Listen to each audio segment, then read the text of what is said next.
away in a warehouse. Except it's not true. It now appears there actually was meaningful voter fraud in Fulton County, Georgia last November. That is not a conspiracy theory. It's true. From the beginning, this show has tried to be fact-based when we talk about the 2020 election results. So here's what we know tonight, factually.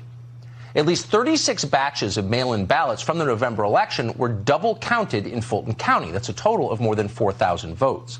Those numbers come from a group called Voter GA, which along with Bob Cheeley sued to get them. The final tally from the double counts we know about amounts to more than 3,300 votes for Joe Biden and 865 votes for Donald Trump. Now, before you dismiss Bob Cheeley and Voter GA as dishonest partisan actors, keep in mind that the strongly left-of-center Atlanta Journal-Constitution appears to agree with this, at least in outline. The newspaper reviewed the available digital ballot images independently and concluded that hundreds of ballots were improperly duplicated. What does that look like exactly? Well, here's what it looks like. At a press conference yesterday, a consultant with Voter GA called David Cross showed how we can be certain that votes in Fulton County were counted more than once. Watch. What I'm going to show you here is two ballots side by side. One of them is marked for Jason Shaw, and it's got a little squiggle mark next to it. You can see it's got the identical mark on the second one. And the ballot image is stored up here on the top left. So this one over here is scanner 5162, that's scanner number 3, batch number 235, image number 19. And that matches 234, image 59.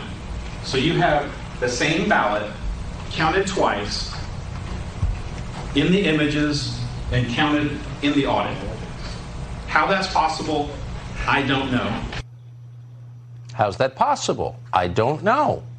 Every American should want to know, because the answer gets to the heart of the integrity of our elections, otherwise known as our democracy. We're not talking about a couple of ballots here. We're talking about a lot of ballots, at least hundreds of ballots involved, enough potentially to affect the outcome of the election. Here's another example. Here's one of the next ones. All right, so same batch, number 234, image number 2, and 235, image number 61. Republican, Republican, Republican, Republican, all the way down to the point where this little spot up in Fannie Willis matches this one over here. There's no question that that ballot was counted twice. So what's the explanation for this? Well, if you ask Fulton County, these discrepancies, the ones you just saw on the screen, were isolated incidents. Just a handful of bad ballots happens all the time. The county claims that any errors were caught in previous recounts. The problem is that neither one of those claims is true. Surveillance footage obtained by Voter GA appears to show large numbers of ballots being scanned multiple times. Pay attention in the tape we're showing you to the woman wearing yellow at the desk. According to Voter GA, she slides ballots into a scanning machine, removes the ballots, and then reinserts the same ballots. This happens multiple times. The question is, how many times were those ballots counted? Was each vote counted more than once? Fulton County won't answer that question. Now, one way to know the answer would be to check what are called audit tally sheets. Tellingly, for months after the presidential election, Fulton County failed to provide more than 100,000 of those tally sheets, including 50,000 of them for mail-in ballots. When Voter GA finally forced Fulton County to turn over the tally sheets, the conclusion was stunning. Here's what the audit found. Quote, 7 falsified audit tally sheets containing fabricated vote totals. For example, a batch containing 59 actual ballot images for Joe Biden and 42 for Donald Trump was reported as 100 for Biden and 0 for Trump. The 7 batches of ballot images with 554 votes for Joe Biden, 140 votes for Donald Trump, and 11 votes for Joe Jorgensen had tally sheets in the audit falsified to show 850 votes for Biden, 0 votes for Trump, and 0 votes for Jorgensen. Wait, did you just follow that?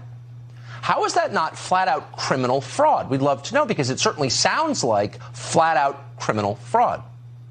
We've obtained photographs showing what went on during the recount process for mail-in ballots in Fulton County.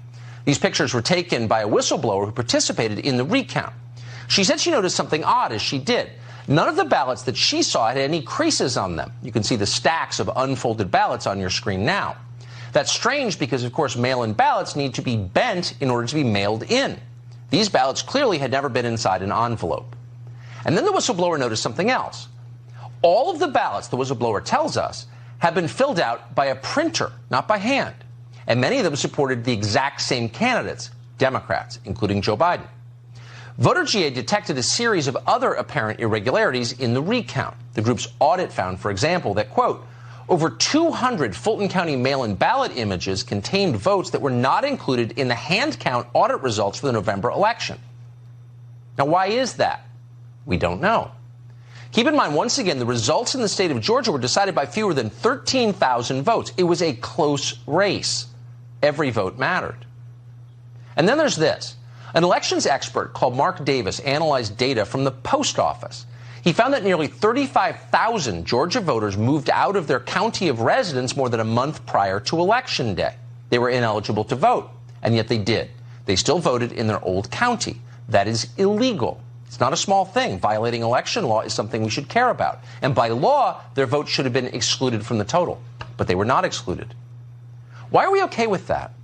Why are we okay with any of this? Well, we're okay with it because we've been told we have to be okay with it. We're undermining democracy if we ask questions about what happened during the 2020 election. And of course, that's a perfect inversion of the truth. Without answers to legitimate questions like the ones we just posed, and those are legitimate questions, democracy dies.